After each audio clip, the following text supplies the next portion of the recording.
What's up, team? This is Frank, and this is Jotun. This game lured me in with intriguing and pretty visuals. The hand-drawn art definitely gives the game a unique look, and the vast vistas help you remember that you're a mere mortal passing through a world of Viking mythology. Like, look how detailed this healing well is, and... what the heck is that? Put that eye away, Mimir! Right, the game has some creepy and bizarre visuals, but I guess it's all part of trying to be unique. You play as Thora, a Viking woman who recently died an ignominious death, and is now forced to travel across the realms defeating Jotun, like the plant giant Jera, the lightning giant Hagalaz, the ice giant Isa, the fire giant Kaunan, and the warrior giant Faye?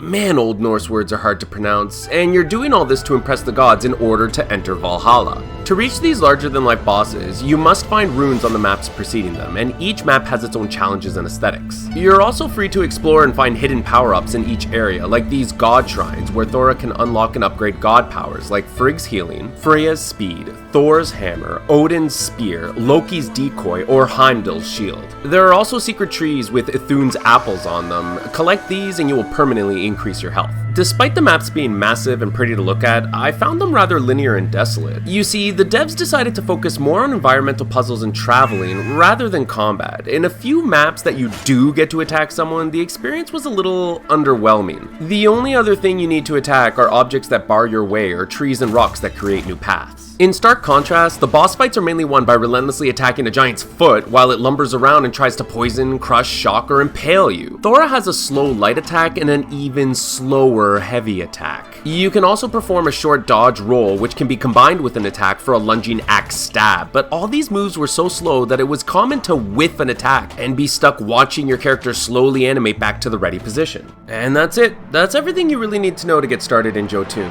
In the end, I feel this game isn't for everyone, but I'm hesitant to simply dismiss it for being somewhat unique. If you love Norse mythology with good voice acting, large maze-like maps with simple combat and exploration elements, and some puzzling boss battles which get harder when they're near death, forcing you to risk life and limb to find avenues of attack, then you might want to pick up Jotun. If you don't like large maps, which refuse to show your current position, would rather spend your time grinding enemies and leveling up your character than walking in circles trying to find your way around, and prefer games with hours of collectibles and replayability after completing an area, then you can probably skip this game. For my part, I definitely enjoyed the sights and sounds, but felt the experience fell a little flat for me. The Void acts like a hub where you can access the 5 main areas and bosses before the final battle, and it was pretty handy to see the areas you've completed, as well as having Odin's ravens pointing out your next destination. When the game zooms out like this, you really do get a sense of your quest's weight and scale. However, some attacks lack that visceral effect I'd expect from being sliced by blades as large as a house, and that ruined the immersion for me. I beat the game playing on and off over the course of a week, but a lot of the time was spent walking from point A to point B, or scratching my head trying to figure out how to get there. I also noticed that there was little reason for me to go back to previously explored areas once I collected the nestled rune, apple, and god power. Lastly, once you gain these god powers, they will be depicted up